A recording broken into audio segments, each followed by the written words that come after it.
Whether you're a suburban athlete or an Olympic champion, you've got to work hard to get results.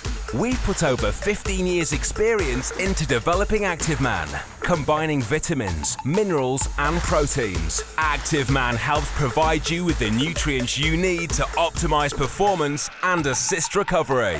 Discover the Active Man range, now available. Active Man, power up.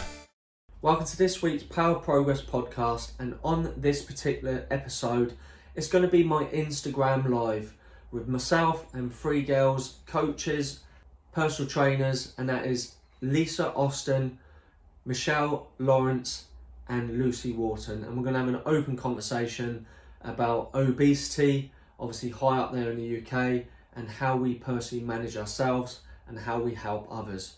So join me now and watch this live, which will obviously be a pre-record on this particular episode. Leave a comment. Obviously, if you're new to the channel, it'd be great to hear from you. So please leave a review if you like this sort of content, and maybe let me know what sort of content you want me to cover in the future. Okay, let's go. And this is an Instagram live, and I'm joined with three amazing guest speakers, personal trainers, coaches. I'm going to have an open conversation all about obesity and how we manage our own personal weight. So I'm going to slowly let them come back in. Once they come back in, we'll explain exactly what's happened, because obviously we're supposed to be live about 5-10 minutes ago, which we were, but we all got cut off. So I'm going to slowly bring everyone back through. 1.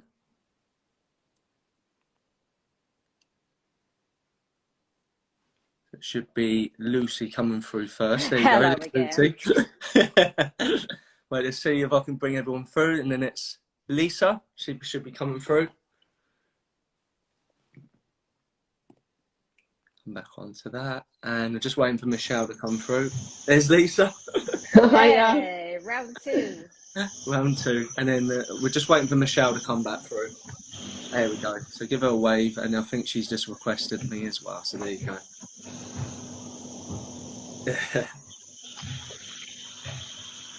Next, you come through. Hey, there we go. Hey. Yeah, I'm actually indoors now because the phone got overheated. So in the middle of Lisa explaining exactly what she did, it all sort of conked out. So we may have to start again before we go into the actual subject. But I am feeling a lot cooler now, whereas in there I was feeling a bit hot. And the phone obviously got overheated by the lovely ladies obviously on the screen. That's obviously what's done. So let's start with Lisa. So what sort of services do you provide, and how do you sort of help others? Okay, cool. So I own a gym. I run a virtual training business. I do mainly PT, and I do some online. And for me, it's just about helping people change their lifestyles and get to the goal that they want to get to. So there's a process of many different things that I use to get them there. So my main demographic is females, and from the age of kind of 35 up to about 55. Nice, that's good. And obviously, would you do anything when you're out in Portugal, or is this purely just a holiday? Oh no, I'm still training. I went to the gym this morning, so I'll go every day when I'm here. I train more when I'm away because I don't have to work. So I can so relate to that, yeah. Michelle, what about yourself? Yeah, I work, provide online services to busy professional men and women between the ages of 35 to 50 who are currently struggling to hit their fitness goals and looking for some clarity, a sense of direction, structure, and just a way of being able to have a busy lifestyle and also continue working towards their goals. So I take them on board and then just teach them these habits that give them sustainable results that are long lasting and keeps them tracking towards their goals. Nice one. And Lucy, I know you've done it. I know you've already done it, but go through it again. Start again. So I am an online coach. I teach online classes, but primarily my work is teaching and coaching ladies, predominantly busy professionals that have got a lot of work and family and social life commitments, and I'm teaching them how to get from A to B, primarily a fat loss result. and coach them through the whole process to get them results as quickly but as safely as possible. Nice one, nice. And for myself, busy lifestyle coach, so I generally help people who are sort of business owners and they're focusing on their business and family, and my job is to bring them back to focus on their self. And I think it's very similar demographics to Lisa, between 35 and 50. So it's around that sort of age, I'd say. And it's male and female, actually. It's a mixture of both. I'm literally 50-50, which is probably quite unique in that sense. But I think most people have one or the other one. They tend to be more female-based or male-based, but I'm definitely a mix. Yeah. So obviously it's been great to have all four of us here. Obviously I've got to be here. The conversation we're going to have to talk about a bit further is about obesity and how we manage our own weight and how we manage others. So first off, I think what's an interesting place to start is, why do you think the UK is up there being the worst for the statistic of obese people? It's going to be pretty high, along with America, I'd imagine. It is, yeah. I mean, I think we're #1 in Europe, and it could be Malta, actually, which is where my grandmother's from. But I think we're up there being one of the worst. But US must be well up there. But what do you think it is? Why do you think UK is so high up there in comparison to, say, Italy or France and places like that? I think from my perspective, I think that there's a few factors, i.e. people are more reliant on transport and not using their feet to get them from A to B. They're lacking in movement. A lot of availability to fast food. You know, you've got Deliveroo now. You can just pick up your phone and make an order for that fast food that you want, rather than, you know, settling down for some home cooked food. And also, I think your environment can also dictate how you are. If you've grown up in an environment where all you're used to is eating fast foods and a lack of exercise, I think this is going to correlate into particularly for younger generation, what they see, this is what they're used to. So it just trickles over and just continues in that cycle. Yeah. How much do you think they emulate the parents when you talk about children, for example? You think that comes into it? Yeah, exactly.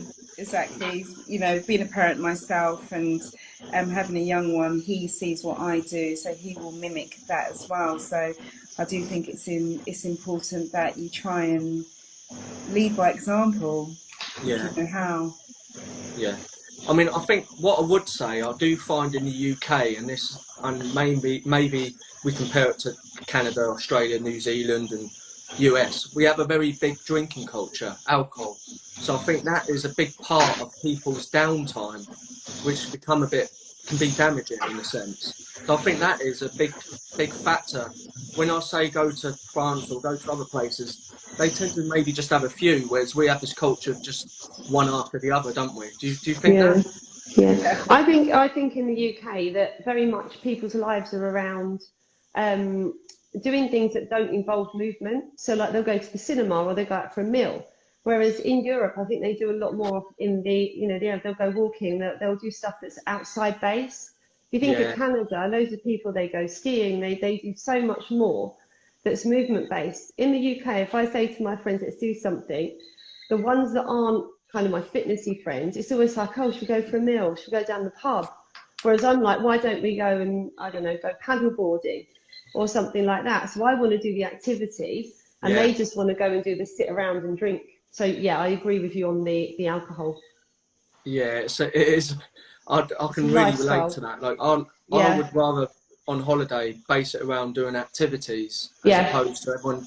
Don't get me wrong, I don't mind socialising and meeting up and having a few drinks, but they will base the whole holiday around that's what you do. Would be when will we drink next? And I think that is a massive challenge for us as coaches to try to create other means of serving their fun side, if you like. You know?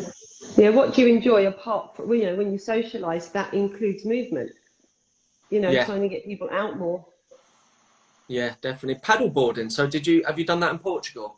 No, I do that at home. I paddleboard quite a lot at home. So what we'll do, we'll paddleboard for 3 or 4 hours. Then I'll go to the pub and I'll eat a meal and I'll have a few drinks. But I've just moved, so I'm allowed to. There's nothing wrong with that. So I'm not a boring person that does no drinking. Funny enough, I was out with another trainer last week and we just launched a new studio and we were drinking beers at the pub and celebrating the launch. And 4 people came up to us and said, "Oh, you're being naughty, having a drink." And I was like, "No, please sit down. Let me explain to you. It's not naughty to drink alcohol. It's naughty to sit on your bum, do nothing, and drink copious amounts of alcohol. But there's nothing wrong with having 2 or 3 beers, as long as you're active." And I think that's what's wrong with our society at the moment. It's either here or there. It's binge or restrict. Yeah, and that's just struck a chord there, because someone said to me today, I was actually in O'Brien's and I was having soft cheese bacon roll with a coffee. And she went, "Oh, you don't eat things like that." I was like, "Well, I have a balanced diet, I have a mixture of everything." Yeah, but you eat really strict most of the time, don't you? And I just sort of say, well, I'll manage it, as opposed to say I'm super strict. And I think, like you said, when it comes to a belief system, the average person seem to think that you have to eat really strict and almost punish yourself in order to get, say, a body what you're happy with. It doesn't work. Yeah, it doesn't work. Nah. Lucy in Liverpool, because obviously you must be out a lot more these days. How do you find it there? She's always out. I am out an awful lot. Yeah. So going back to your original question as to why I think we've got an obesity problem, I think you've all touched on it massively already. So I think it's that people are moving an awful lot less. I don't think movement and exercise is particularly well taught and coached in schools. So I think often for people, if they don't get into a routine from an early age, or if they don't enjoy it from once they've left school, then most people just give up exercise. I gave up exercise for a long period of time until I realized I was getting a bit out of shape, and then I did something about it. But for many people, they don't, and then they won't start until they get to their 30s, 40s, 50s, or maybe even later. And that's kind of the demographic that I coach.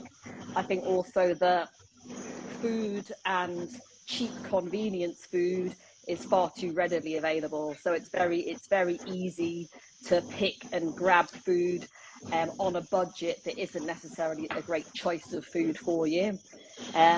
But one thing that I'm very keen on coaching is that, you can have this balance, and you can have a social life, and you can, enjoy the foods that you love, but you can still make progress. And I enjoy going out a lot. Like the month of May was crazy. Like Michelle came and visited me. I literally had visitors every single weekend when I moved to Liverpool.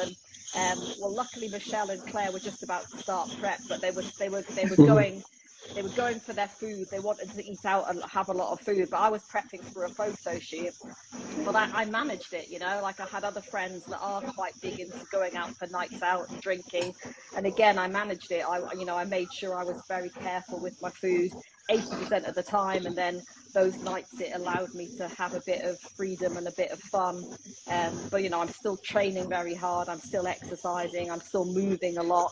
I make a habit, even like when I'm working at my desk most of the day, I make a habit of, even when it's hot and you don't want to, I make a habit of going out for a walk and moving as much as possible. But for many people, if they haven't got a reason why, then they won't.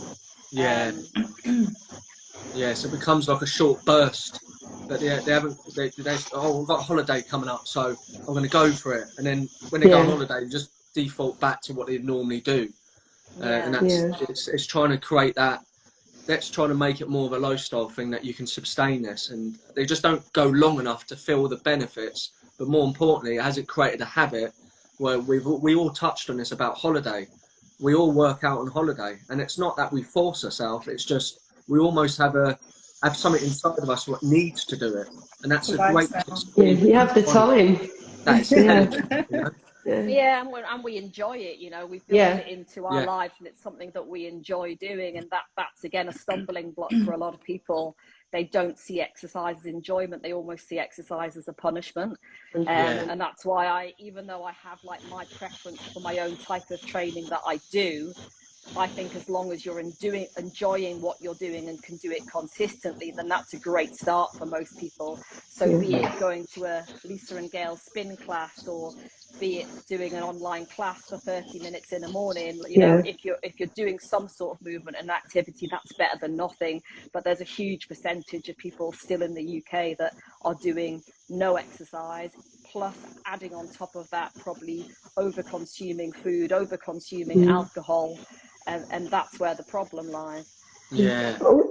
Also, I think trainers as well that train people too hard, and that's something that I see all the time. They train people, they throw them out the gym, like they absolutely annihilate them, and then they wonder why they don't want to come back. Oh, so frustrating. And it really winds me up, because these people, they're going to go away damaged, and they're like, right, I'm done with the gym, that's it.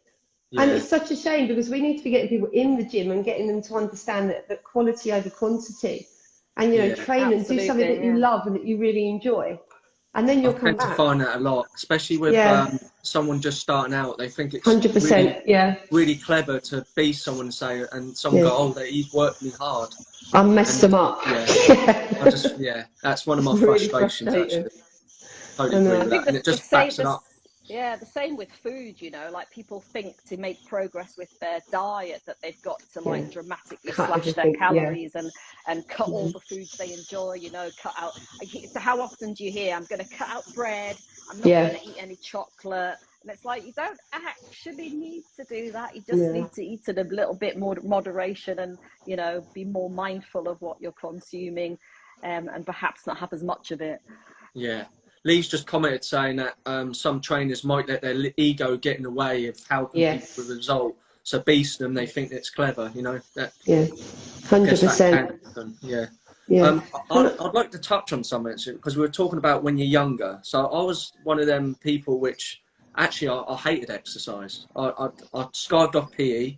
I didn't go to school that much. I was one of them. Look at you now. I've never really struggled with, say, put on loads of weight, but has any of you actually experienced being, say, obese as such? When I went to Australia when I was younger, I spent a year out there, and I put on 4 stone. So in a year, I'm very tall. I'm 6 foot tall, and I'm very sort of lean naturally. But I drank loads and loads of alcohol. I sat on the beach all day, and I did nothing. And I actually put on that 4 stone.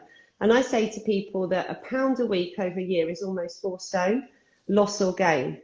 So if you don't manage your lifestyle, so when people say to me, oh, it's easy for you, you're slim, you're tall, you don't put on weight, I put on weight the same as everyone else if I don't manage my lifestyle.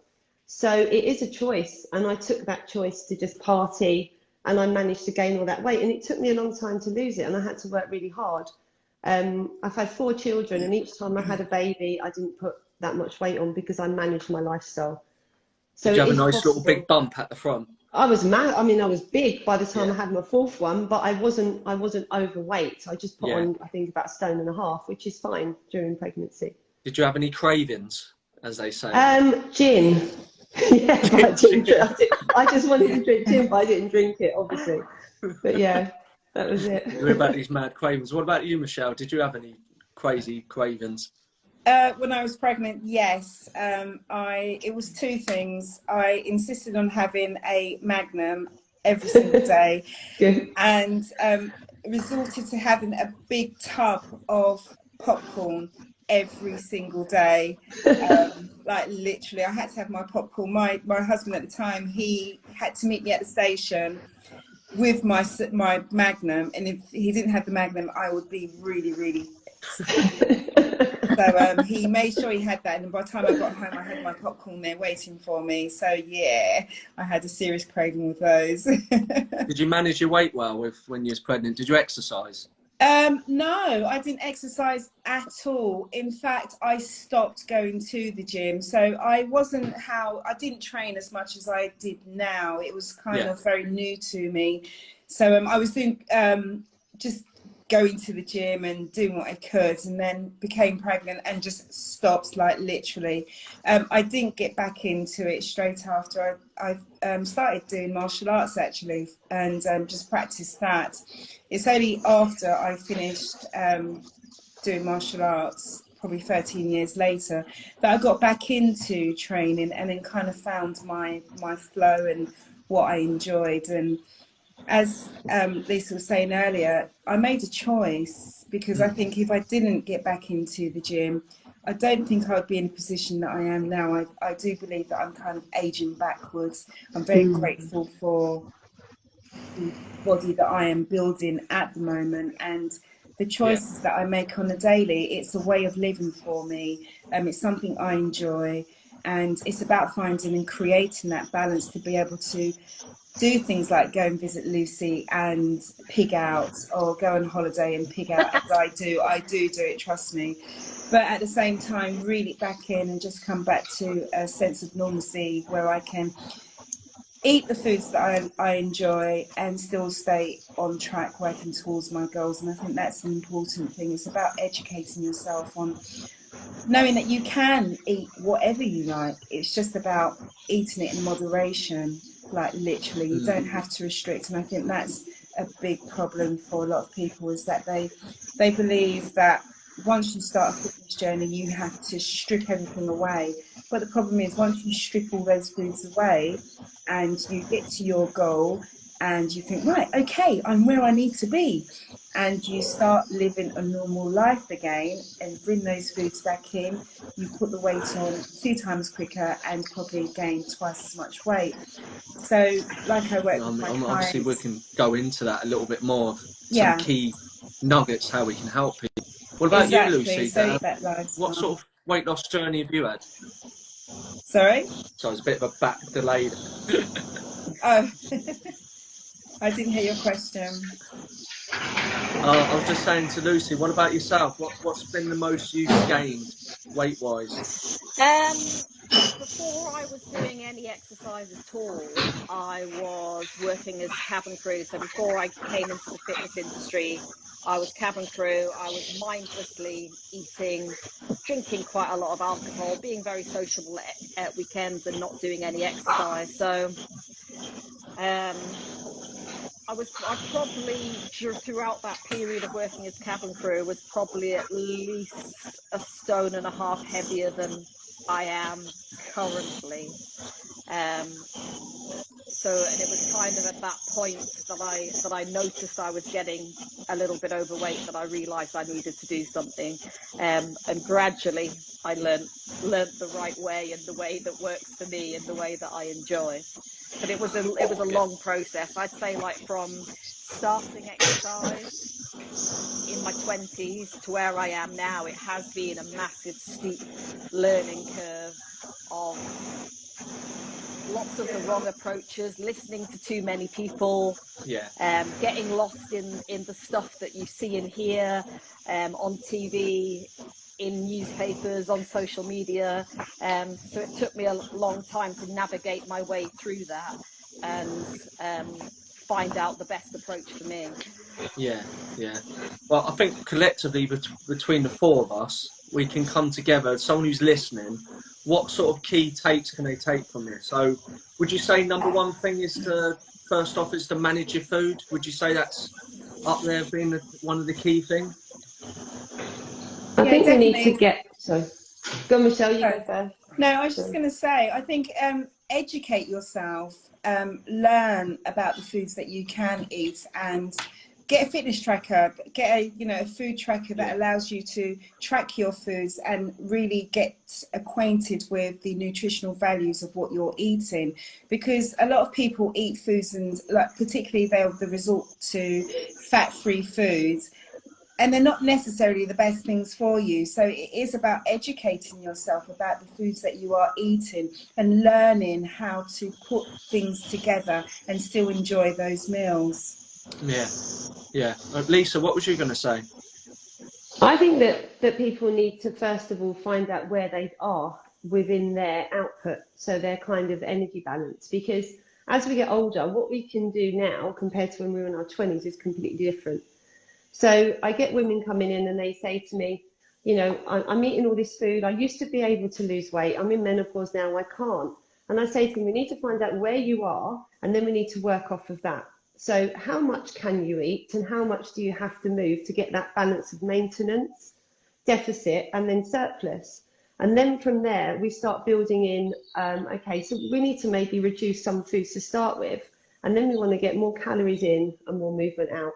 And I think you need to know where you are to start with, because they're doing all the wrong things, and then they get so confused. And I think the diet industry has so much to answer for, because all they're doing is just pumping people forward, this absolute rubbish, you know, these diets, these shakes, these certain exercises to lose weight, and it's so confusing. We understand it, we're trainers, we're trained, we understand it. If you don't understand it, it is such a confusing industry. And I feel really sorry for these women that come to me and they're told keto, intermittent fasting, low carb, do this, do that. And they say, but Slimming World worked for me before. And I'm like, because it's pulling you in, it's reeling you in, and it's messing you up. And you need to get back to basics and just learn where you are now. Try and forget everything that you've been taught before. Yeah. So would you literally get them to say, track everything for a week or two and see exactly what they're eating first? We do basic tracking for a couple of weeks, and then I look at the client, because some people, they can't do the calorie counting. It just doesn't work for them. Some people can, it just makes them stressed, and then they're in a more, you know, they're more upset than they were in the beginning. Some people, I literally say to them, walk for 30 minutes, track over to me how long you've been out, and then I'll do all the working out for them. And then I make it as easy for them as possible, because if you've got 3 kids and a busy job, do you really need to be on MyFitnessPal tracking away? If you're a bodybuilder and you're prepping, of course you do. It's the person. That's I like that. The way I deal with it anyway. I mean, in the ideal world would obviously everyone be eating super clean and tracking every bit, but it doesn't work that way. Do they though? You got to go off the person. Do they though? Right? I mean, I like to use the 1 to 2 changes rule. I think that works quite well. Where I just give them a couple of things to change, and then I assess how responsive they are. Because, like you said, some people just like, oh yeah, I did that one thing. So then you know at least you change one thing. So then you can work with that. You know. 100%. Yeah. Do you find that as well, Lucy, with your sort of type of clients you train? Yeah, I mean, everyone, as Lisa said, like has got their starting point. So it's finding out exactly where their starting point is, what they're currently doing. For some people, it might be nothing. For some people, it might be everything and too much. And, you know, you need to like regress what they've done and start from the very beginning. But I do think that's, if I was back to where I was 15, 20 years ago, I would have saved myself a lot of time by using the services of people like us and investing in a personal trainer or a coach, because I genuinely, even when I was qualified as a PT, spent 7-8 years faffing around, messing around with my food and my diet, and a lot of what I've learned has just been from testing stuff myself, you know. And then when I did get into and start bodybuilding, that's when my sort of existing knowledge went from here to here, and then I've done various more training courses and given myself a lot more sort of education year after year, and you know, continue to learn and continue to read up and you know, see what the latest trends are, and you know, navigate my way through it and figure out what's fact and what's fiction, and try and impart that knowledge onto my clients. But yeah, I think you can waste a lot of time with the media and, you know, too much information out there. But if you get professional help and someone that really understands you and is giving you bespoke plans for you and your goals, then that's what I would have done back in the day. Yeah, I mean, I think what's really important is what we've all touched on is having that coach who's understanding, isn't it? That's not going to just give you this one thing and then sort of almost, why didn't you do it? You know, sort of thing. It's like you said there, Lisa, there'll be some of them who just get stressed out by tracking. So there'll be other avenues how you can help them differently. And that might be just purely saying, just do something slightly different to what you were doing. And when they start getting more of the result, I find them more willing to do more changes. That's what I've experienced with someone like that. 100% action precedes motivation. Can I just go back to one thing that Lucy said that's really interesting? She was saying about children at school and they're doing their PE and stuff. I've had this with my kids where they're home economic classes where they teach them about food. And I had this massive run-in with this teacher because all they were doing was pineapple upside down cake. It was cakes, pastries, what they were coming home with each week, and they get you to buy the ingredients. So I just refused point blank. And I had this kind of like conversation with this teacher. So I was sending my son in with healthy recipes that were mimicking the recipes that he was doing. So for example, they did pancakes. So I sent in protein pancakes with fruit instead of pancakes with sugar and lemon and chocolate sauce. And it was this thing, and I was like, what are they teaching our kids to cook in schools? And what are they going to lead to when they're adults in terms of obesity? So I ended up speaking to the teacher about it. And in the end, she asked me if I could help her manage her weight. Now, she's teaching our children how to eat and how to prepare food and about nutrition. And I think that is fundamentally the reason why kids don't know how to cook. They don't know how to eat properly. And, you know, the parents, yes, they should show them, but some parents don't know. So the school should be doing it. Yeah. And they also demonise certain meals. Like you said there, you can have a healthy pancake or you can have a really unhealthy pancake. Yeah, exactly. Down to choices in it, isn't it? Yeah. But it was just so important for me to see how fundamentally the kids are learning how to cook in a certain way. And it should be, you know, there's nothing wrong with cooking from scratch, you know, teach them to do that. Yeah, and you just touched on there. That's another fundamental thing as a country we've lost is the ability to cook.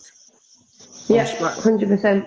Yeah, because obviously it's everyone's busy. Of course, you know, it used to be like the one person stayed at home, and whether we think it's good or not, but one person looked after children, done the cooking, and the other one worked, and that at least caused some sort of structure, and people know what they could do. But now that's been lost because no one really knows what they're doing, you know, everyone's all over the place. So I think that's certainly been lost. So now we need to almost find a way of how to educate somewhere, and maybe it starts from the schools. That might be where it starts. So it's good that you touched on that, definitely. And what about exercise in itself? I mean, we've touched on it again. Do you feel like they need to at least sort of get in the habit of doing, maybe if they only can fit in 1 or 2 in a week, do you think that's what they should start with? They do PE at school, so they do quite a lot of activity, but I think it's really nice that they do a lot of games, but we know that exercise doesn't equate to weight management. We know that it's nutrition and movement, it's neat activity. So as much as you can get people to do exercise, I think that they need to teach the children as well about movement, getting off the PlayStations, that kind of thing. Because I have clients that say, well, I go to the gym 3 times a week. Why am I not super slim? And I'm like, exercise doesn't equate to fat loss. I'm sorry, it just doesn't. Exercise gets you stronger. It's great for your mindset. It's great for motivation. It's great for all of that. It will not give you fat loss, ever. And that's just how it is.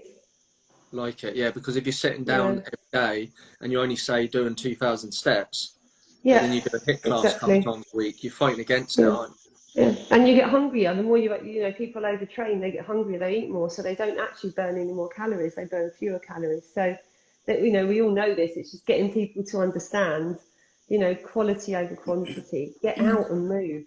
Yeah. So the next thing might be what we're talking about here is first off see where you are now, and then have a look, try to see what food you're eating and stuff like that. The other thing is, where can you increase movement?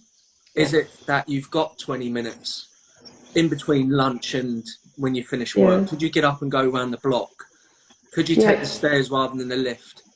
Could you drive a bit further away? So all these little basic things, what we take for granted, that could be something we could do. That person who you started with can do that tomorrow. Yeah, that's always the first starting point. Yeah. So that'd be good. Would you believe in that they'd need to have a tracker on them? I mean, I'll wear the Fitbit, or do you think that's not really necessary? If they can afford one, I wouldn't get someone to go out and pay £200 on a watch unless they can afford it. We've got to understand that everyone's got that availability of funds. Yeah. So you can get movement in without having a tracker watch. You don't need that. As long as they sort of know exactly what they've changed. That might be the case. Oh yeah, I've been walking every day, which I wasn't doing before. So that'd be how you do it. What about you, Lucy? Do you get everyone to track on their movement only, and stuff? like, I wouldn't get anyone to deliberately buy a tracking watch or device of any sort, but if they've got one, yes, I'll get them to use it. It links to my app that I use, so I can see how active someone is in a day. It's helpful, it's a useful tool, but it's definitely not the be all and end all. It's not something that you have to have. It would just be a case of if someone was, say, currently sat at their desk 8 hours a day, finding ways that they can go out and move a little bit more in that day, and then you know that they've increased their activity. Yeah, I mean, I tend to find personality types. So some people love figures. So you know, someone like them, they'll put in the fitness pal, they'll be tracking on their watch. So I tend to find them type of ones, they'll love it. But someone who's more, if you like, spontaneous and on the go, not a chance. You know, they'll be like, I'm not really bothered. You know, they're fast, they're more feeling based. So I think that's something what we kind of will highlight. I think we're going to wrap this up soon, but is there anything more what's in your head, what you feel is super important to get out there? I think it's important that people, if they don't understand, that they should just try and reach out to a professional like ourselves for help, and don't do what I did back in the day and just follow all these different people on Instagram and what have you, and just end up getting nowhere. There's so many fad diets out there and gimmicks that purport to help people lose weight. Just get in contact with someone and ask for that help. Don't try and do it by yourself. Be well informed rather ill informed on your fitness journey, because you'll get there a lot quicker. And just stay consistent with it and just believe in yourself. You have to continue to believe in yourself. And a lot of people start a fitness journey, get disheartened because they don't see the results immediately. You have to remember it's a marathon, not a sprint, and it's going to take a long time. Look at how long it's taken you to put that weight on. It's going to take you just as long to get rid of it. So you just have to stick with it, show up every day, and just be consistent with it. And that's what I would say. And I do say that to my clients. Yeah, I think that's a great way to finish. But the people are going to be obviously watching us after, so leave a comment. Obviously, they'll probably pop round to you and check you out and drop you a message. But it's been great to have you all. And this will be also on my podcast and my YouTube, and that'll be out tomorrow. So thank you very much, team, and obviously I'll catch up with you later. Bye.